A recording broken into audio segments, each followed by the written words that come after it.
Thanks, listeners, for joining us on today's Elko Live broadcast. We are featuring our regular update in Elko County School News, and it brings me great pleasure today to bring back our Elko County School Superintendent. CJ Anderson is in studio, and CJ has brought a guest today so that we can talk more about the school board capital funding project that's before the county right now. And CJ, welcome. Thank you.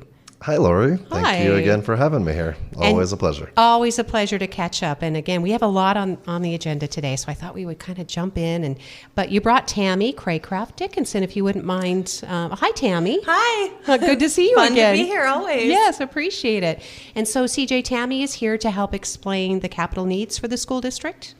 Yeah. Just, Tammie's been a long-time supporter and advocate for our public schools here in Elko, way predating my presence here. And so I just know she's passionate about it, and she has a lot of experience, having been on the school board at one point, and also very knowledgeable as it pertains to tax rates and property values, and has familiarity with projects that the school district has undertaken in the past, and pay as you go and how that worked. And so she's a wealth of knowledge, and figured I'd bring her along for the conversation today. Well, great. He flatters me. Oh, well, no, Tammie, we're glad you're here, and that will be a fantastic discussion. We might as well start with it because we're actually seeing a lot of people come to the table now to help support not only this capital needs issue to go before county commissioners, because it's a big ask of the community, but we're finding out a lot of people really weren't aware of just how much need there is.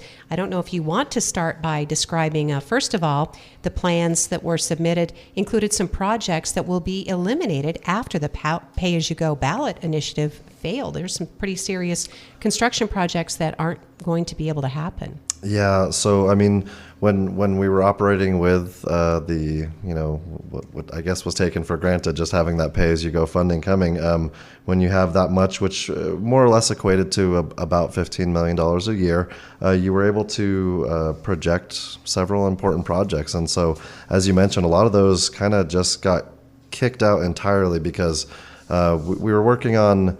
You're kind of simultaneously working on having additions to buildings or new buildings coming in, while you're also keeping a schedule going of replacing floors and gyms and working on tracks and mechanical upgrades and much older buildings and that sort of thing. So you're able to kind of simultaneously move things forward while taking good care of older stuff. And so, but once that goes away, and you have a shortage of funds, and in our case, no more coming in for that specific purpose, well, now you're stuck with just being able to really identify it's crisis mode all the time when you don't have those funds incoming. And so we had to get rid of some of those kind of wants that we had, and those projects included mostly it was new classrooms for our buildings. A lot of our buildings are either at capacity or over capacity or very close to it, and so a lot of those projects, if you were to see that list, such things as the North Side gym and classrooms, we'd actually already completed design for that. It was kind of one of the next things up, and it was a project that was near and dear to a lot of people. Northside's an excellent school that does great work for our kids, and so but that now is if anyone's ever been to any event in the gym at Northside, it's almost uncomfortable how tight it is in there with everybody. And so, yeah, there was going to be an expansion there. And the same concept went for Mountain View, for Spring Creek High, Spring Creek Middle. And a lot of the schools that I'm talking about there are all schools that are either at or near capacity or over. And so a Flag View expansion. So these were all important projects that I think would have been very meaningful to a lot of parents, because when you talk to someone, their experience is what it is with whatever school their kids go to, and so when you talk about the district as a whole or the needs as a whole, that's not as impactful to someone. But when I talk to a mom of a Northside kid about this project at Northside, well, that's important to them, and when you look through this list, it was projects all over our district, from Elko to Spring Creek to Wells to everywhere. And so it's a shame that those had to go. But the focus has now become, how do we make sure our buildings are able to just function at this point and stay in service so that we don't have a disaster of a situation where we have to close a school down and figure out where to put all those kids. That's a nightmare, and so trying to avoid that. Talking with C.J. Anderson, our Elko County School Superintendent, and we have Tammie Cracraft Dickenson in studio. And so Tammie, being a former school board trustee and on the school board at the time that there was that $15 million, as you said, whether or not we took it for granted, it was certainly a solid piece of funding. And now the county has steered that toward their interest overall, and they're carving that up. They're setting aside money for a recreation center, about $15 million that would be built by the private nonprofit Boys and Girls Clubs, likely somewhere outside city limits. That's just one of the priorities they set. An $88 million justice complex. That's something else that they're looking to bond right now, but that would use proceeds from that property tax to help pay for that, an annual payment that would certainly steer us well into the future. And there are several other projects that are on the capital needs list now for Elko County that they're finally able to afford. So Tammie, you see where we are sitting, and when you were on the school board, the Performing Arts building at Elko High School was constructed. Now that is seen by some as the catalyst for the failed pay-as-you-go vote. I know it's not something that you're a stranger to defending. You've had to talk about this for some time, right, Tammie? I've defended this in two different ways, actually, on my time on the board. So when I was on the board, we did a capital improvement plan review. We did it every year. And it was a combination performing arts science building that had been on that list, I think my research said at least since 2000. So it had been at that point going on 20 years that this was a need. It had been at the top. It had gotten bumped down. It moved up to the top, got bumped down. The board I served on actually removed that from the capital improvement list. We said it's a pipe dream. It's never going to happen. We might as well take it off the list. The community backlash was instantaneous. No one ever seemed to care that it wasn't getting done, but they were sure upset that it got taken off the list. And stars aligned, things worked out. We were able to bring it back. Our labs at Elko High School were on the verge of failure. They weren't functional. They weren't, I hate to say they were completely unsafe, but I wouldn't want my kid doing science experiments in those buildings.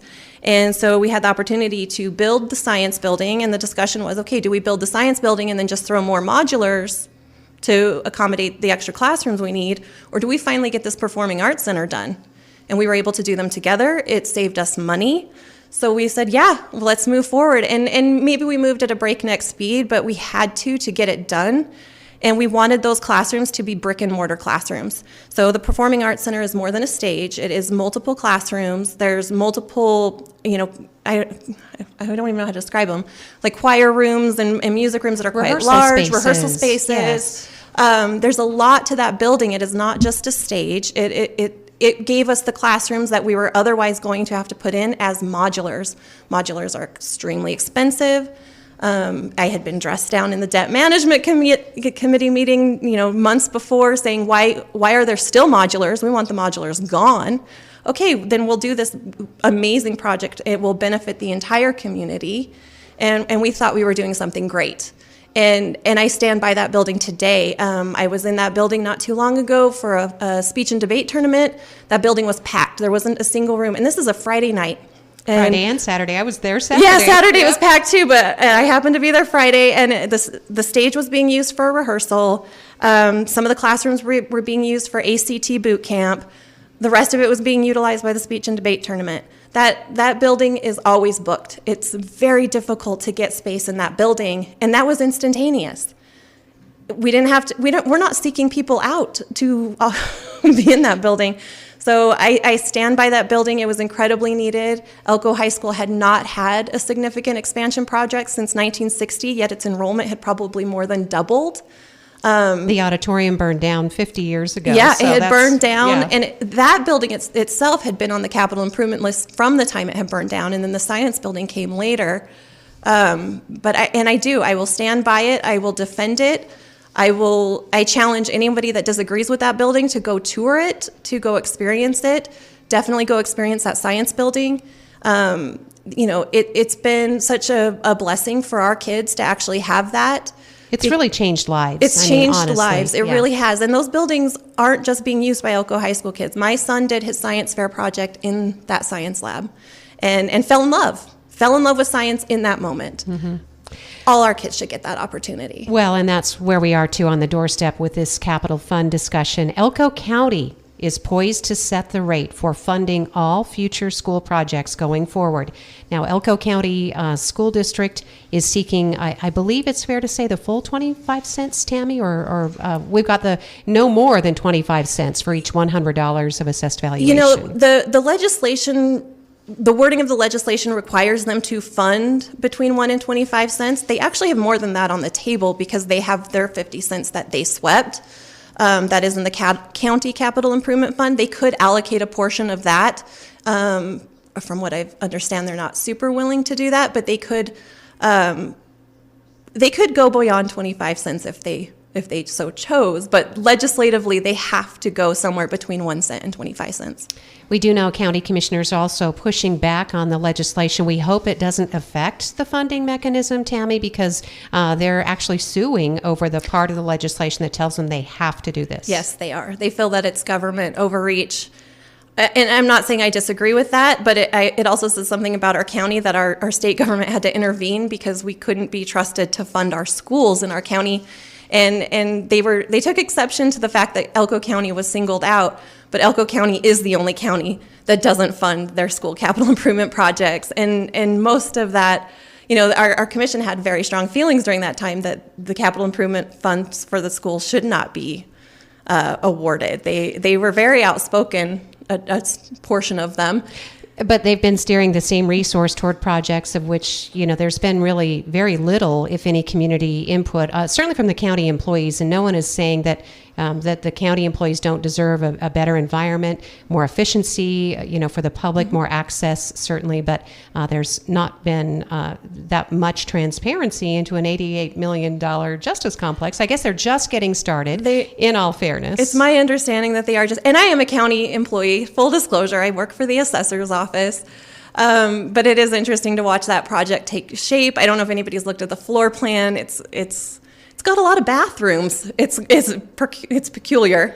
They're tearing down at least one recognized historic building, or at least proposed. Yes, it's proposed. And it's just interesting that they want to bond it when they were so outspoken against the school district bonding anything to house our children, but to house our courts, it's okay. And we're just, again, stating the facts because as more of this is becoming apparent, that the community is not very aware of some of these major capital construction plans on behalf of Elko County. So we're now at the point where the county commission is going to actually vote, right, Tammie, on this? On March 20th, I believe. Yes, coming right up. And it's a local meeting. It will be in town. It is. So they had a survey online, kind of a pointed survey. They haven't had surveys asking the community about funding, using either tax dollars. They've not had a survey asking the community how to use ARPA monies, which were allocated. This is the only time that I guess we can recall that the counties actually put a survey on their website, and it was very limited and it was very specific. It was very specific, and it was interesting to see that. I know the county commission, or I don't want to say the county commission, but members of the county commission pressured the school board when I was on the school board to do more surveys to get public feedback. And we had found that they just weren't very constructive. They weren't well received. They weren't well responded to. It was easy to skew the data with them. And then they turned around and did a survey that from my perspective, and I could be wrong, that it meant to skew the conversation. So it asked the parent, how much of this tax rate do you want allocated towards schools? And it limited it to a lower amount than what was actually on the table. So it was misleading in the beginning? To me, it felt misleading. You could take the survey multiple times. I took it as many times as I could. Well, you're offering that in all honesty. To be perfectly honest, right. Because the integrity of a survey and to use a survey to make decisions for your community, especially your children's future, you want to make sure your data is good. So I noticed that in the recent meeting, they didn't bring up the survey, except that Commissioner Delmo Andriozzi said he doesn't favor the survey, and I don't think that he was very supportive of. And so the results of it, whether it's still up, we don't know. So the point is that maybe going in person, or at least trying to steer this conversation, it doesn't appear as though the county commission is backing down from maybe 22 cents of funding. Tammie, I don't know if you've been hearing that. I'm hearing 20. 20 now. Oh, it's gone down even more.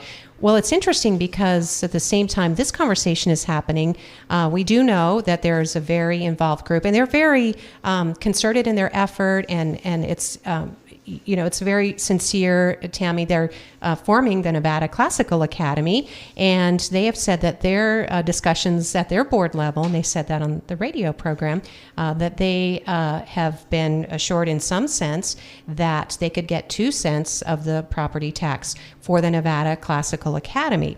We do know there are 2 commissioners, Wildy Bruff and Rex Daniger, who sit as founding members of the Charter School Board. And former commissioner, DeMar. So, former commissioner, yeah, former, right? Yeah.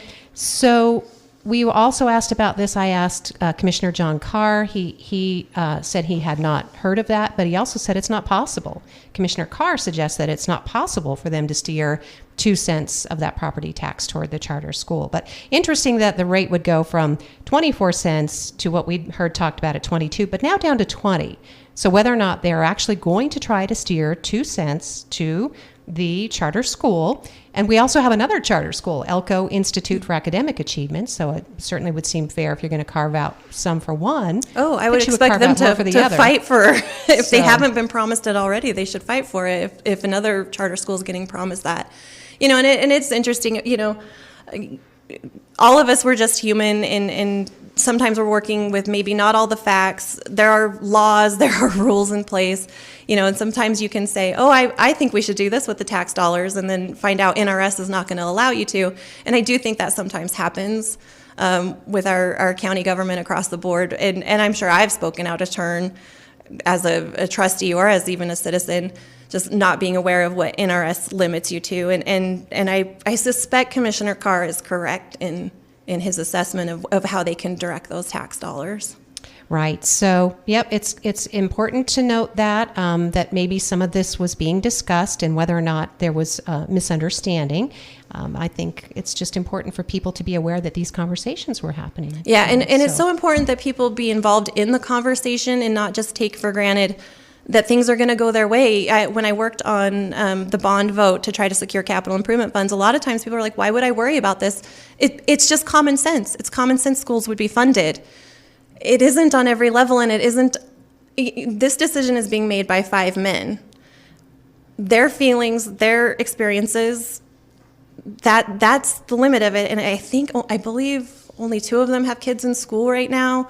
So they're not, maybe not well versed in the condition of the buildings. A lot of them weren't willing to go see the new buildings after they were built. And there was some criticism during the recent county meeting. There were a number of speakers who did come during the public comment. They were invited to do so at 3:30 p.m. and they appeared in person and they spoke their comments. And then a commissioner asked, by show of hands, who of those speakers were associated with the school district. So inappropriate. So do they do that with every issue that's being decided? They don't typically do that. And at the end of the day, what the question should have been, how many of you are property taxpayers? Because our employees with the school district, a lot of them are homeowners, a lot of them pay property taxes. And, and I would encourage anybody that took that survey, anybody that has not the wherewithal, but the inclination to email each commissioner and let them know, hey, I might be an employee of the school district, but this is my property tax bill that we're talking about. I want it allocated this way because I pay property taxes. And email, phone call, don't just take the survey. Get a hold of those commissioners and let them know how you feel. And make sure that you ask that it be made part of the public record. That Yes, it be always included. request that it be Yes. part of public comment. They might not. I've had some of mine not be made public comment, but you always request it. Right, and you can CC the county manager. You sure can. Yes, Yep. and then if it has to go beyond that, you can certainly contact the Attorney General's office because they're very concerned about public record and open meeting law. So in providing full transparency and access, especially when you're dealing with public resources Oh, such yeah. as this. So the school district capital improvement projects tax levy rate is the discussion. The vote will happen on March 20th, and it will be here at the county commission meeting, whether or not it's another 3:30 in the afternoon hearing, because again, who can access a hearing like that? That's another important I'm at issue. work at that time, and Right. I literally work across the courtyard from that meeting. I would have to, take time off and run over there to participate. So, it is important to voice your opinions and your perspectives through phone calls, emails, texts. And keep in mind, when you call them and when you text them and you email them their private or through their personal emails, that isn't public record. So you do need to request that it be public record. You can also go online to the Elko County website, leave public comment on the website, on the agenda, whatever item that you're interested in leaving public comment for, and that does force it into the record. All right. Tammie Cracraft Dickenson, former school board trustee and, of course, advocate for full funding of Elko County school needs and capital projects. Is there anything that we left out, Tammie, before I know I don't have as much time, but I do want to switch over to CJ a little bit. But, yeah, anything that I'm sure if you think of it, we'll jump back in. We can jump back. All right. Anybody that wants to chit-chat about this, just reach out to me on Facebook or through my email. I love to chat about it. And yeah, take time this weekend and get a hold of your county commissioners, all 5 of them, and let them know how you feel that schools should be funded. All right. Thank you, Tammie. And back over to CJ Anderson, who is our school district superintendent. So CJ, first of all, it's not easy for you to have to defend school needs or projects. Only because you're employed by the community as well. This is kind of a fine edge that a school superintendent has to walk, right? Yeah, absolutely. And I'm not just looking at it from a standpoint of the, being the school superintendent. I'm looking at it from the standpoint of being a father of 4 children that are in our community. I'm looking at it from the standpoint of the betterment of our property value. It's pretty well documented that nice schools brighten a community and attract people to a community. Look at Liberty Peak. That's yeah. a gorgeous school. Absolutely. And look what it's done for that community of Spring Creek. Mm-hmm. Yes. Yep. And nobody is begrudging anybody that beautiful school. No, absolutely not. And it's important to note that our kids deserve that. I've heard some sentiment at recent meetings and others that, I went to school in a trailer and it was fine. Or this We was should my always want experience. better for our kids. And it was Yeah. exactly. And that's where my heart stands is we should want our community to grow. We should want our kids to be in the best facilities they can possibly be so they can gain a love of science, so they can gain a love of the arts, so they can explore and all the options available to them to help them discover what their passions are and where they want to go with their education. And you do that by providing opportunities. And some opportunities are limited or excluded when you don't have the capacity to do those things, and so And the funding that's what we're looking for. And so and also too, the school district is in response to the communities. For example, Spring Creek community has been trying. Recently, successful with about a $700,000 grant for the food science lab, which again is another one of those combination projects that, if a few people are not aware of the entire scope of the work and the plans that have been in the works for several years, sometimes, they're quick to criticize and they don't realize that what they're detracting from, what they're taking away, and most of all, CJ, how they make our students feel. What we're representing to our students. This is what is heartbreaking, because I've been talking to more students lately than I've talked to in a long time, and they are very discouraged by the way the adults around them are behaving. Kids are very intuitive sometimes. I'll say that.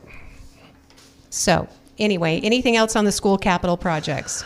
Just a couple things that I any chance I get to talk to someone about it, I like to make sure is clear, because even in our public hearing that happened, the same misconception that existed 2 and 3 years ago when the bond and the pay-as-you-go failed, I keep hearing, don't raise our taxes, and I don't know how many different times and different ways and different websites and meetings and microphones it can be set into, but neither then when that failed as pay-as-you-go, nor when the bond failed, nor now were taxes ever going to be raised. The taxes were what they were. That money got redistributed, and we were asking to have that money returned. The tax rate does not go up for our citizens as a result of dictating where the already taxed money is going, and we're asking for people to prioritize our children in our schools over lots of other projects. And I recognize that other entities have needs. Like, everyone's got needs. No one's going to turn down money when it's made available to them. But I think what we're looking for is for people to rally around our students and try to provide them with the best possible facilities they can have, given how much money we're able to bring in from tax rate. Because it is finite. We can't just be like, well, we love our kids the most, so we're going to buy them the best possible thing. Well, it's, we're not going to get the nicest building. We're not going to try to build a school that everyone around the nation is going to be like, wow, look at what Elko did with their facility. We want to be able to provide our kids within our means, and that was what kind of the beauty of pay as you go was. I mean, there's good things about pay as you go, and then there are other things that maybe were a little bit of a detriment, but kind of the responsibility of pay as you go was you were always living within your means, right? Like, this is money we currently have, we actually have, and can apply towards these projects. And but those needs never go away.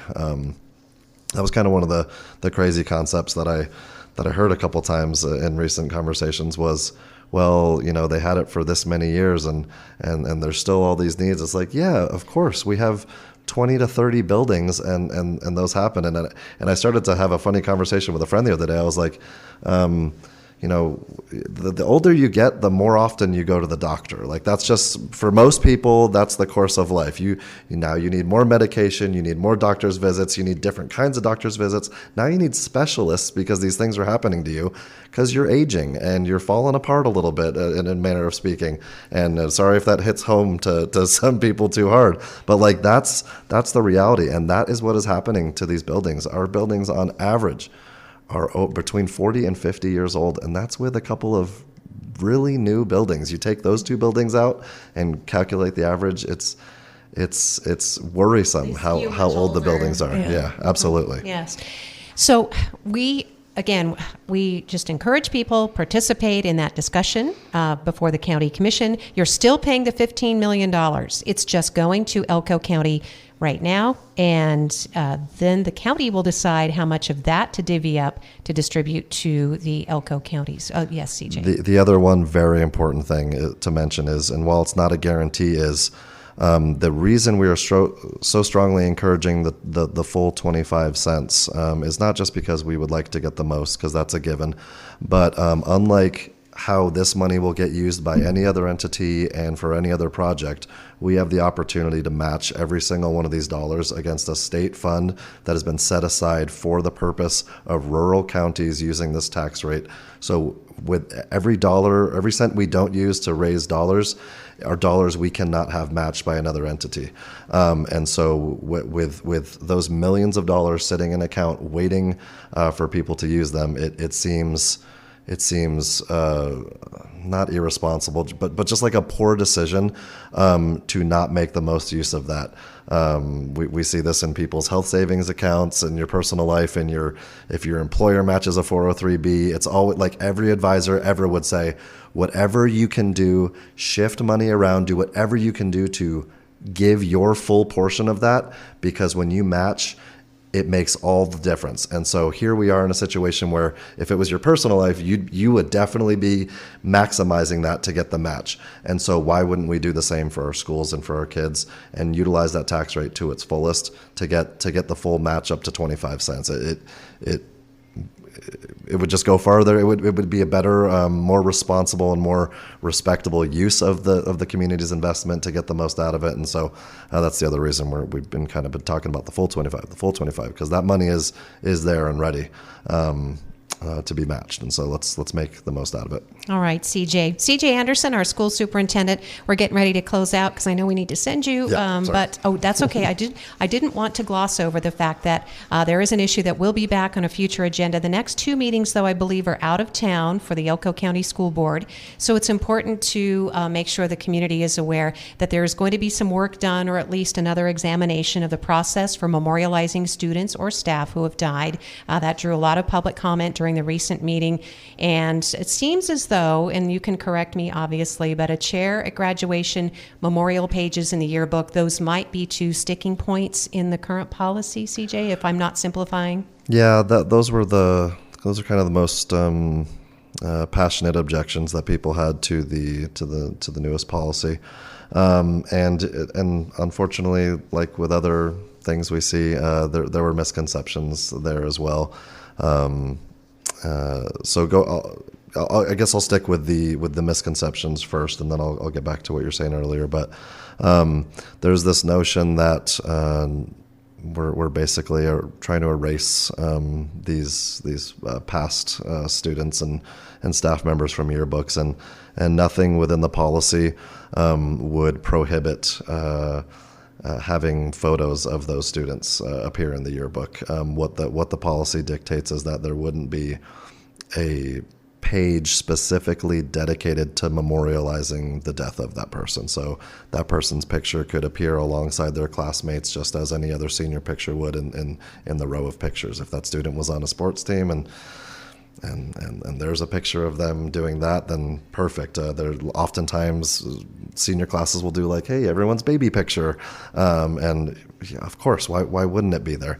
The concept behind that was to not make something specifically about death in the yearbook, and so that is where some of that misconception happened. I'm not sure that solves anyone's concern, but I just a little bit of objection to being misrepresented in the public as to what that policy says. And sometimes recognizing policies are difficult to interpret sometimes, and you might read it and your brain interprets it one way.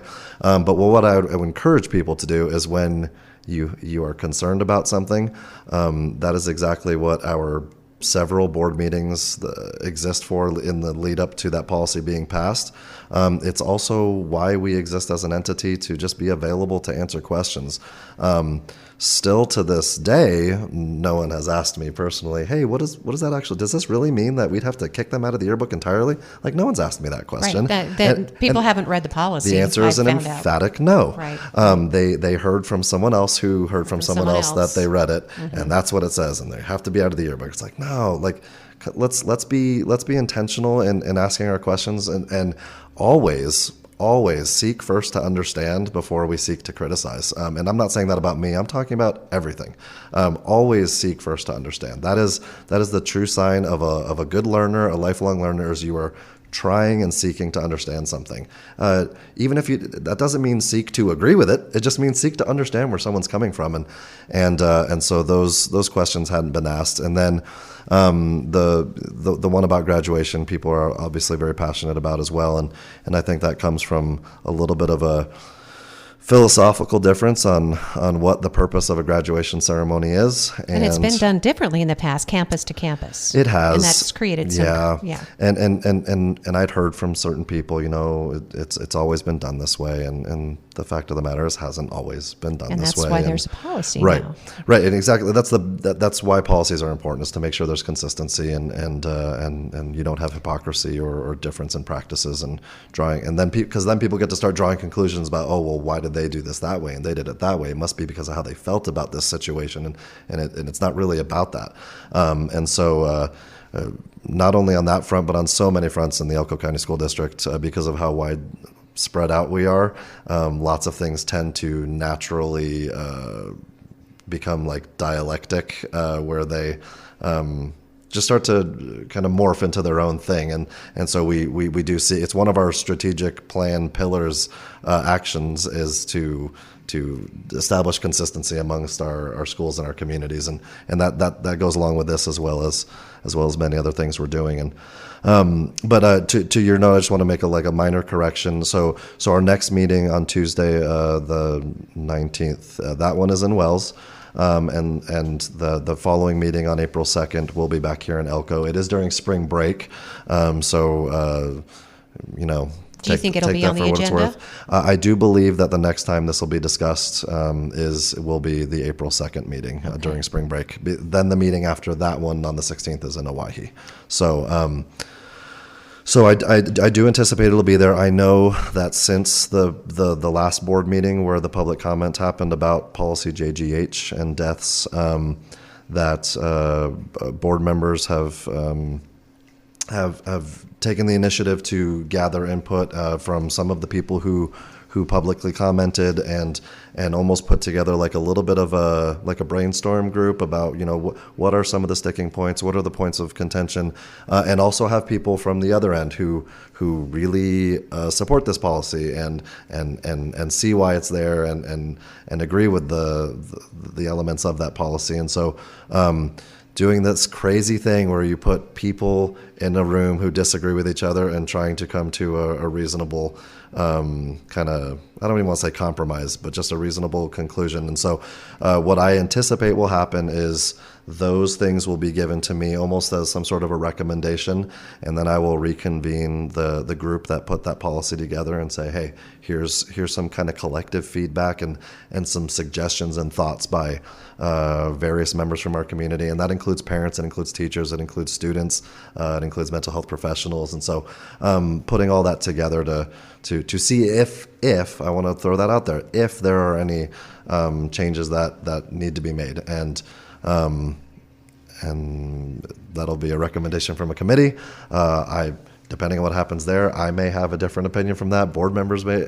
In the end, the board, as Tammie knows, sometimes you are presented with whatever data and whatever information you have, and you have to make the best decision you can based off of that, using all the opinions that come in. And so they will be tasked with lots of decisions. It could be to massively overhaul, it could be to make a couple minor tweaks, it could be to do absolutely nothing, and they'll have to make that decision. And I think it is important to note that, at least in everything I've observed, and I have been talking to a lot of people on all sides, or at least the various sides of the issue, that nobody has said that students shouldn't grieve or have expressions of sympathy or support. The point of the policy is that there is support and there is space for grieving at school. There is counseling available privately. Parents are encouraged to help struggling students. There are professionals in place for the school and the community. And there should also be space for students and staff who do not care to grieve publicly, because we understand that teachers and staff and even students have found it difficult to maintain focus due to memorializing and spiraling over the death of a classmate. So not everybody feels the same way, although some of the most vocal opinions have been those presented, especially at the meeting. And Tammie, I know you sat on the school board. I think this policy was revised as a result of something that was last done in 2008. So and that's the tricky predicament that this board is in, is trying to go through an update policy. You know, a lot of time we got bogged down in COVID. I'll blame COVID. So some things go to the back burner, and then you have to bring these policies up, and they're painful and they're hard discussions. And everybody has their own unique perspective coming into it. We all have our own personal feelings, and sometimes we have to set those aside and say, okay, what's best for the whole? We're still a community. We still have to see each other in the grocery store. What is the best way we can work together so that we're not ripping each other apart over something like this where we're already in grief. And it's crazy to me to see just the vitriol that has come out in times that this should have been nothing but compassion and understanding and going to the source. I was blown away on Facebook seeing how many people said, I heard from a friend who heard this, who heard that. Go read the policy. It's just go read it. and something that stood out is that it does say in there, it does say that you can consult with your school administration, because obviously students are encouraged to participate, to organize things, to do things. But this is just a policy outlining the opportunities.